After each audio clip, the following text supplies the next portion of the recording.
Sign பண்ண அன்னைக்கு கான்ட்ராக்ட்ல இருக்கு that she will not be involved in any promotion. So it's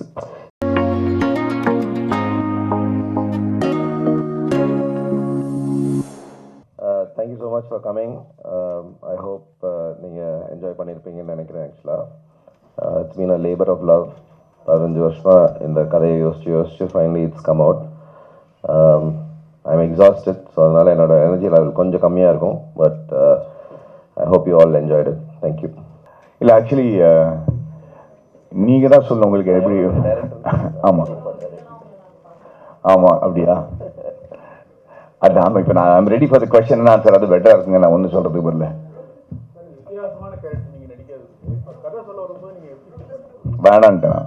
அதான் உண்மை. அதான் அன்றைக்கே சொன்னேன் வேணான்னு சொன்னேன். ஏன்னா அது வந்து ஒரு வாழ்க்கையில் நான் அனுபவிக்காத சில விஷயங்கள்லாம் இந்த படத்தில் அந்த கதாபாத்திரத்தில் இருந்துச்சு. ஸோ அதில் எப்படின்னா இவ்வளோ பெரிய லூசராக இருக்கான், ஜெயிக்கிறதுக்கு எந்த விதமான வாய்ப்பும் கொடுக்கலையே, பெரிய அளவில் வந்து சாதிக்கிற மாதிரி எதுவுமே இல்லையே, ஒரு ஹீரோயிசமே இல்லையே அப்படின்னு நினச்சிட்டு இருக்கும்போது அதை எப்படி வித்தியாசமாக பார்க்கணுன்னு ஒரு விஷயம் வந்து எனக்கு சசி சொல்லி கொடுத்தாரு. ஸோ அதனால் ஐ வாஸ் வெரி அவர் சொல்லிக் கொடுத்த விதத்தில் வந்து நான் கொஞ்சம் ஸ்கிரிப்ட் கதாபாத்திரங்களை வித்தியாசமாக பார்க்க ஆரம்பித்தேன். அதனால தான் போக போக கிட்டத்தட்ட ஒரு ஊசி மாதிரி ஏறி இந்த மாதிரி ஒரு கேரக்டராக பண்ண முடிஞ்சது.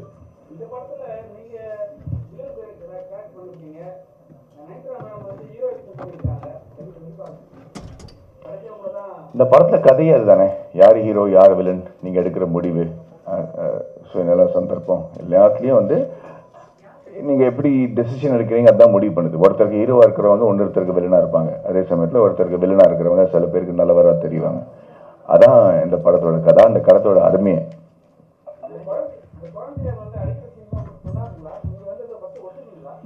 முதல்ல இந்த கதையை ஒத்துக்கலன்னு சொன்னேன்ல, அதுக்கப்புறம் அந்த கதாபாத்திரம் மாறும்போது அவங்க வந்து எப்படி ஜஸ்ட் நான் வந்து ஒரு பொம்பளை அறிஞ்சே பல வருஷம் ஆச்சு படத்துலையே, எவ்வளோ கதைக்கு வந்து பொறுத்து பார்த்தாலும். பட் அது வந்து எப்படி பண்ணணும்னு கன்வின்ஸ் பண்ணதுனால தான் என்னால் அதை பண்ண முடிஞ்சது. ஏன்னா அதில் வந்து ஐ திங்க் அது நியாயமாக ஷூட் ஆச்சு இந்த கதைக்கு.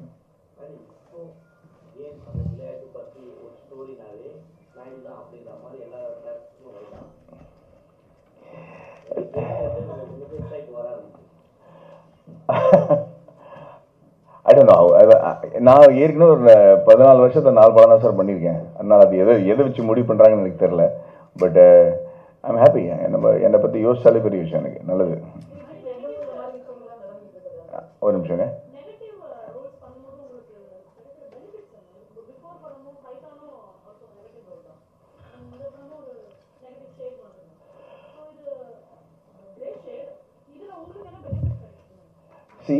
பொதுவாக ஒரு வில்லனாக நடிக்கிறதுக்கும் கிரே ஷேட்ஸ் இருக்கிறதுக்கும் ரொம்ப வித்தியாசங்க.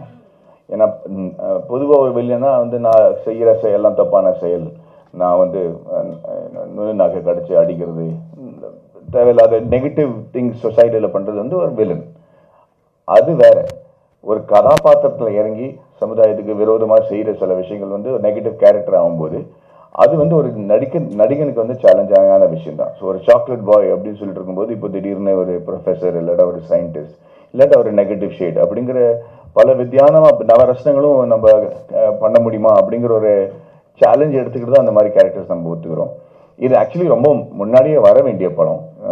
பட் அதான் சொன்னேன், எல்லாமே சேர்ந்து இந்த வருஷம் வருது. ஸோ அடிக்கடி நம்ம வந்து சந்திக்கிறதுக்கு ஒரு சந்தர்ப்பம் கிடைக்க போகுது இந்த வருஷத்தில்.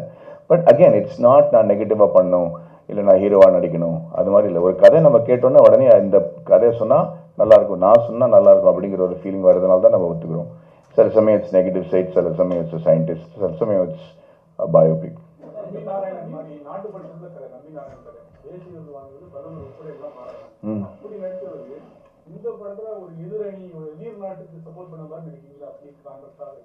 எந்த படத்தில் மேட்ச்? ஆமாம். தட்ஸ் த சேலஞ்ச் இல்லையா? அந்த மாதிரி ஆள் இதையும் பண்ண முடியுமா அப்படிங்கிறது கன்வின்சிங்காக இருக்கா இல்லையாங்கிறத நீங்கள் சொல்லணும். நான் பண்ண முடியும்னு நினச்சி தான் பண்ணேன். ஸோ அண்ட் ஐ திங்க் ஒரு நடிகனை மட்டும் தான் பார்க்கணும். வேறு நான் வந்து I'm not a Guru, I'm just ஒரு ஆக்டர் இல்லையா? That's how I should be seen.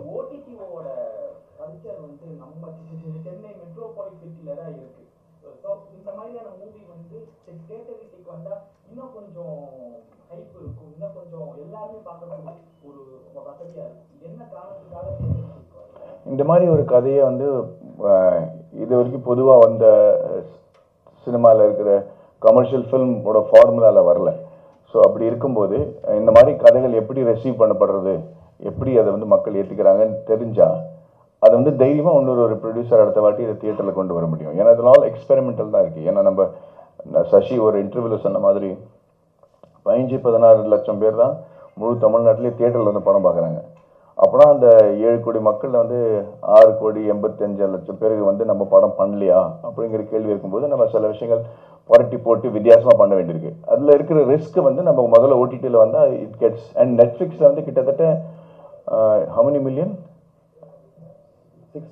60 crores மக்கள் பார்க்குறாங்க. அதனால் இப்போ ஹிந்திலேயே நிறைய ரிவ்யூஸ் வந்துருச்சு. இப்போ பயங்கரமாக ஹிந்தியில் ரிவ்யூ வந்திருக்கு. படம் ரிலீஸ் ஆகி அரை மணி நேரத்துலேயே வந்து கிட்டத்தட்ட 30 ரிவ்யூஸ் வந்துருச்சு ஹிந்தியில் கூட. ஸோ அப்படி இருக்கும்போது அது ஒரு வித்தியாசமான எக்ஸைட்மெண்ட். அதான்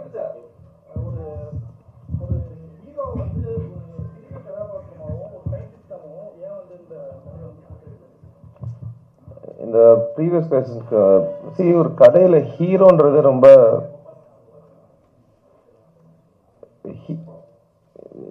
the word you should use is protagonist. Hero கிடையாது. ஐ மீன் இதில் அர்ஜுன் ஹீரோ, பட் இந்த கதையோட ப்ரொட்டாகனிஸ்ட் யாருன்னா சரான்ற கேரக்டர் தான். அவர் தான் சூத்திரதாரர். அவர் பண்ணுறதுனால தான் கதை மூவ் ஆகுது. ஸோ இட்ஸ் டெக்னிக்லி நம்ம வந்து ஹீரோ வில்லன்ற அந்த கோட்பாடுக்குள்ளே பார்த்தீங்கன்னா அப்படி தெரியும். பட் இந்த படத்தோட ப்ரொட்டாகனிஸ்ட் யாருன்னா அது மாதவன் தான் ஆக்சுவலாக. So he is the central character.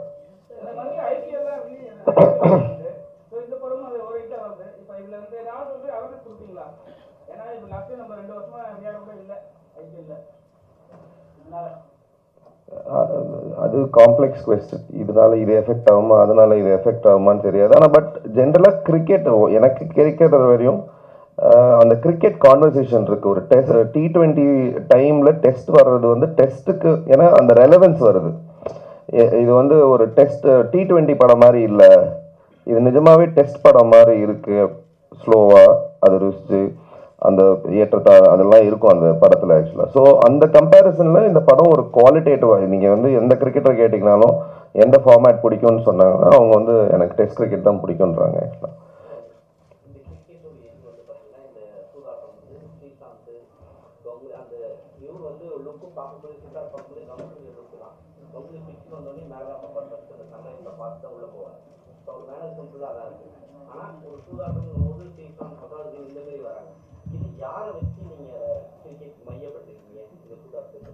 இல்லை ஆக்சுவலாக படத்தில் சூதாட்டம்ன்றது வந்து ஒரு பெரிஃபரல் ஐடியா தான்.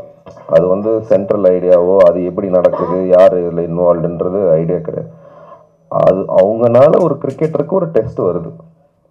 அந்த டெஸ்ட்ல அவர் வந்து அந்த அந்த எடை போடணும். அவர் பையன் முக்கியமா இல்லை அந்த கேம் முக்கியமான்ற ஒரு டெஸ்ட் வருது. ஸோ அது வந்து ஒரு ஸ்டார்டிங் பாயிண்டை தவிர அது படத்தோட சென்ட்ரல் ஐடியாவே கிடையாது ஆக்சுவலாக. அண்ட் இந்த கிரிக்கெட்டர் வந்து ஆக்சுவலாக இந்த க்ளோஸாக கவனிச்சிங்கன்னா இந்தியாவில் விளையாடின நிறைய கிரிக்கெட்டர்ஸோட ரெஃபரன்ஸ் வரும்.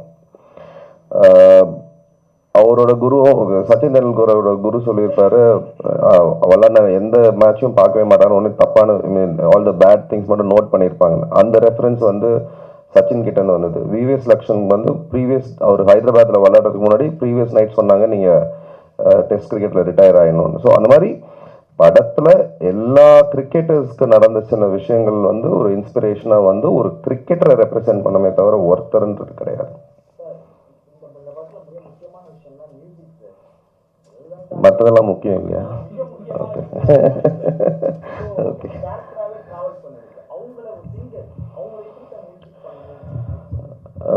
ஆக்சுவலி நாங்கள் 2 பேருமே புதுசு இல்லையா. நான் வந்து அவங்களும் ஆர்கிடெக்ட் ஃபர்ஸ்ட், அதனால தான் எங்களோட கனெக்ஷன். அவங்க வந்து காலேஜில் ஸ்டூடெண்ட்டாக இருக்கும்போது நான் அவங்களுக்கு ப்ரொஃபஸராக இருந்திருக்கேன். ஸோ 2 பேரும் ஆர்கிடெக்சர்லேருந்து ஃபிலிம் இண்டஸ்ட்ரிக்கு வந்து அப்புறம் அவங்க நிறைய பாடல்கள் எங்கள் படத்துக்கு பாடியிருக்காங்க ஆக்சுவலாக. அப்போவே அவங்களுக்கு மியூசிக் நாலேஜ், அவங்க வந்து ஒரு சிங்கரை மீறி ஒரு I think she has the musician in her, she is able to do இட்ன்றது அப்போவே எனக்கு தெரியும். இன்னொன்று என்னென்னா எனக்கு வந்து I needed somebody to experiment. நம்ம யூஸ்வலாக நோட்ஸ் கொடுத்துட்டு இந்த பார்லேருந்து இங்கே பார் வரணும், அந்த ஒரு சீனை ஃபுல்லாக ஃபில் பண்ணணும் அப்படின்றது இல்லாமல் ஒரு மியூசிக்கை ஒரு கேரக்டராக ட்ரீட் பண்ணி, ட்ராமா இருக்கும்போது மியூசிக்கை எடுத்துட்டு plot or movement. So there's a lot of structural things we tried.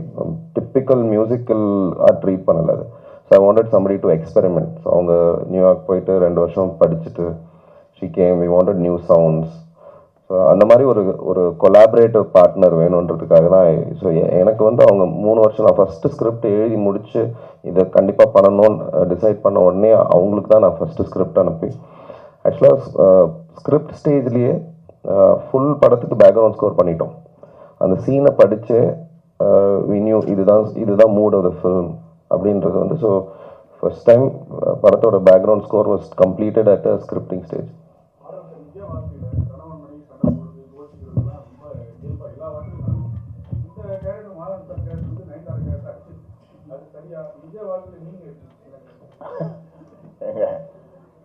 என் உயிருக்கே ஆபத்தாயிரும் இப்போ நான்.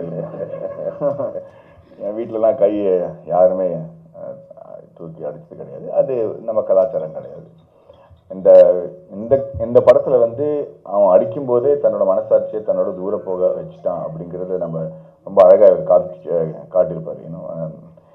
காளி வெங்கட்டோட கதாபாத்திரம் என்னோட மனசாட்சியாக தான் இருக்க போகுது. ஸோ அதை வந்து தூரம் போக போக நான் ஒரு மிருகமாக மாறுறேங்கிறது தான். அதனால் அவன் வந்து ஒரு நெகட்டிவ் கேரக்டராக மாறும்போது அதுக்கப்புறம் நல்லது என்ன கெட்டது என்ன கலாச்சாரம் என்ன அப்படிங்கிறத நம்ம பார்க்கறது இல்லை. அதனால தான் அந்த மாதிரி நீட் எடுத்துருக்கோம். நம்ம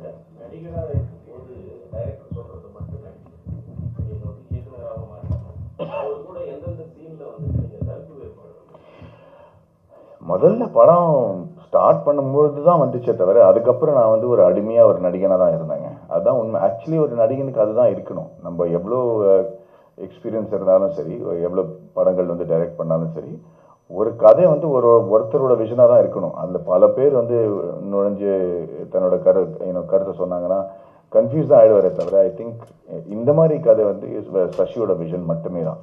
ஸோ அதில் வந்து எந்த விதமான டிஸ்பென்ஸோ ஆர்குமெண்ட்டோ வந்தது கிடையாது. அது இவர் என்ன நினைக்கிறாரு அதை நான் எப்படி பண்ணும் அப்படிங்கிறதா சேலஞ்ச் எனக்கு இருந்துச்சு.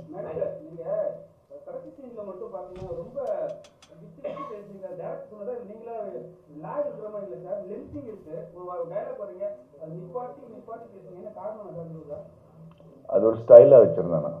ஆமாம் ஆமாம். ஏன்னா அதில் வந்து மனசு வந்து ரொம்ப குழம்பி போன அப்புறம் அது எப்படி பேசுறது, என்ன வார்த்தை வருது அப்படின்னு தெரியாமல் தடுமாறுறது தான். அவங்களோட அவங்க கெமிஸ்ட்ரி ரொம்ப அழகாக இருந்துச்சுன்னு நான் ஃபீல் பண்ணேன். ஏன்னா ரொம்ப அழகான குரல். இது வரைக்கும் அவங்க லைவ் சவுண்ட் பண்ணது கிடையாது, டப்பிங் தான் அவங்களுக்காக பண்ணியிருக்காங்க. அதில் வந்து இவங்க ரொம்ப இயல்பாக நடித்து ஒரு ப்ரொஃபஷனல் லெவலாக வந்து லைவ் சவுண்டில் நடிக்கிறதுக்குன்னு ஒரு திறமை வேணும். அதில் வந்து எல்லா டயலாகும் மனப்பாடம் தெரிஞ்சு அதுக்கு வந்து மறுபடியும் ரீடேக் பண்ணலாமே தவிர அதுக்கப்புறம் அதை கரெக்ட் பண்ணுறது ரொம்ப கஷ்டம். அண்ட் அதில் வந்து அவங்களோட நம்ம எதிர்பார்த்ததை விட ஃபாஸ்ட்டாக படத்தை முடிச்சு தினம் ஷூட்டிங் முடிஞ்ச அப்புறம் வந்து ஈவினிங்கில் நம்ம 6 மணிக்கு மேலே உட்காந்து ரெகுலர் பண்ணி பேசி I think it was a fabulous. She created a fantastic atmosphere அந்த செட்.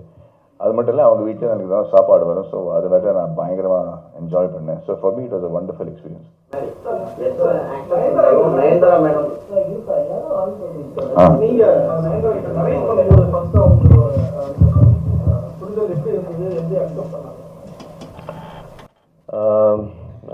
சம்டைம்ஸ் வந்து ஒரு character has to meet the actor. அந்த கேரக்டரோட மனநிலையும் அந்த ஆக்டரோட மனநிலையும் மேட்ச் ஆச்சுன்னா அதோட பெட்டர் இது கிடையாது. ஏன்னா she was in a state, she was trying to have a family. நான் அந்த டைமில் பண்ணும்போது what it is to be a mother, ஒரு அந்த ஸ்பேஸில் இருந்தாங்க. ஸோ அது நேச்சுரலாகவே அந்த மைண்ட் அவங்களுக்கு இருந்துச்சு தட் அதை எப்படி புரிஞ்சுக்கணும் என்ன பண்ணுறதுன்னு. ஸோ நிறைய ஹர் இன்வால்மெண்ட் வாஸ் லாட்ஸ். யூஸ்வலாக அவங்க ஸ்டாராக தான் மோஸ்ட் ஆஃப் த ப்ராஜெக்ட்ஸில் ஷி கம்ஸ் இன். பட் இது வந்து வெரி கிளியர்லி வி செட் வந்து you need to come as an actor. அது ஃபுல் ப்ரிப்பரேஷனோட வருவாங்க. ஷி வாஸ் ஏபிள் டு, அதான் more than anything else வந்து அது வந்து ஒரு நம்ம கிரியேட் பண்ணது ஒரு க்ளவ் தான், கை அவங்களுது. அதை கரெக்டாக வந்து அவங்க ஃபிட் பண்ணிக்கணும் இல்லையா, அதோட ப்ரிப்பரேஷன் வாஸ் எக்ஸலண்ட்.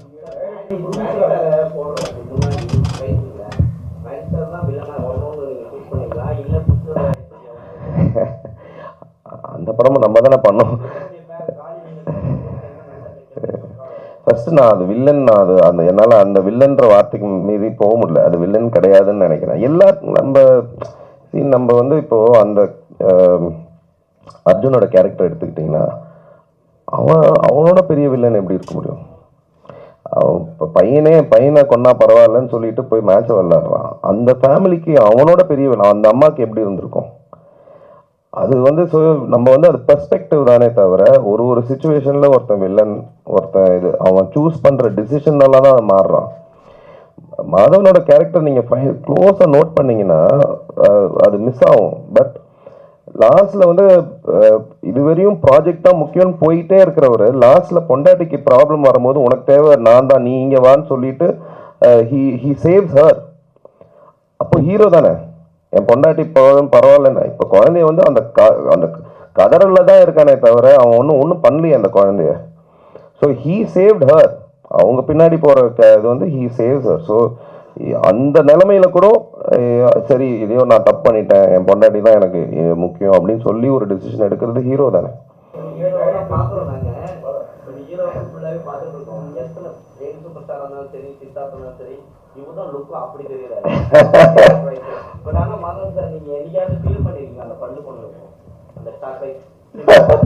பல்லு போச்சா? இல்லைங்க, நல்லா ஏதோ கிசு கிசுன்னு நினைக்கிறேன். அது நம்பாதீங்க.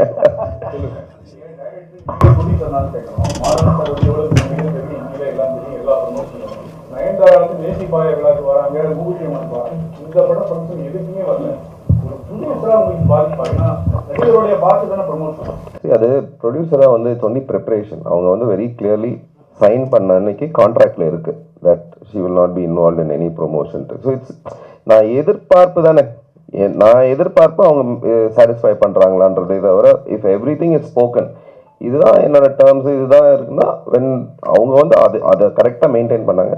பட் இன்ஃபேக்ட் அது வந்து டெக்னிக்கல். இந்த வாட்டி வந்து 15 நாள் ஒதுக்குனாங்க. என்ன ஆச்சுன்னா அவங்களுக்கு வந்து பர்சனல் ஒரு விஷயம்னால 15 days ஷூட் கேன்சல் ஆச்சு. So she had to catch up with a lot of அவங்க ஷூட் இருந்தனால தான். But she wanted to be part of it. But இது ஒரு விஷயம் நடந்ததுனால she was not been able to do. But ஆனால் எனக்கு வந்து எதிர்பார்ப்பு ப்ரொடியூசர் வந்து டே ஒன்லேருந்தே தெரியும் அவங்க இவ்வளோதான் இன்வால்வாக இருப்பாங்கன்னு சொல்லிட்டு. படத்தில் அந்த ஒரு சீன் பார்த்துருப்பீங்க. அந்த சீன் எழுதும் போதே வந்து அது எப்படி எழுதியிருந்தேன்னா ஒரு கேரக்டர் வந்து அவங்களுக்கே அது ஒரு பட்டாசு மாதிரி அவங்களே திரி வச்சுக்கணும். அவங்களே ஒரு ஸ்டேஜாக அந்த கேரக்டர் பில்ட் பண்ணி ஃபைனலாக வெடிக்கணும். அந்த கைண்ட் ஆஃப் கேலிபர் எங்கே அந்த எழுதும் போதே அந்த சீன் எழுதும்போது ஐ செட் அது சிங்கிள் டேக். ஆக்சுவலாக அவங்க அந்த 4 நிமிஷம் அவங்க வந்து ஸ்டார்டிங்லேருந்து கட் பண்ணியிருப்போமே தவிர பட் அவங்க சிங்கிள் டேக்கில் அவன் அடிக்கிற வரையும் அது சிங்கிள் டேக். அது ஆக்சுவலாக கீழே உழற வரையும் சிங்கிள் டேக். ஸோ அந்த லெவல் கேலிபர் ஒருத்தங்களுக்கு வேணும். அந்த ஒரு சீனில் வந்தால் கூட they need to say அப்படியே தூக்கி சாப்பிடணும் அந்த சீனை. ஸோ அந்த லெவல் யார் இருக்கான்னு பார்க்கும்போது எனக்கு ஃபஸ்ட்டு தோணுனது மீரா தான். இந்த 4 கேரக்டருமே நான் ஃபஸ்ட்டு எழுதும்போது இவங்க தான் எனக்கு வேணும்னு சொன்ன 4 கேரக்டரும் வந்தாங்க. அது காரணம் ஸ்கிரிப்ட் தான். ஓகே, தேங்க்யூ ஸோ மச்ங்க. I hope you enjoy it. Thank you. The villain in him dies, but he remains.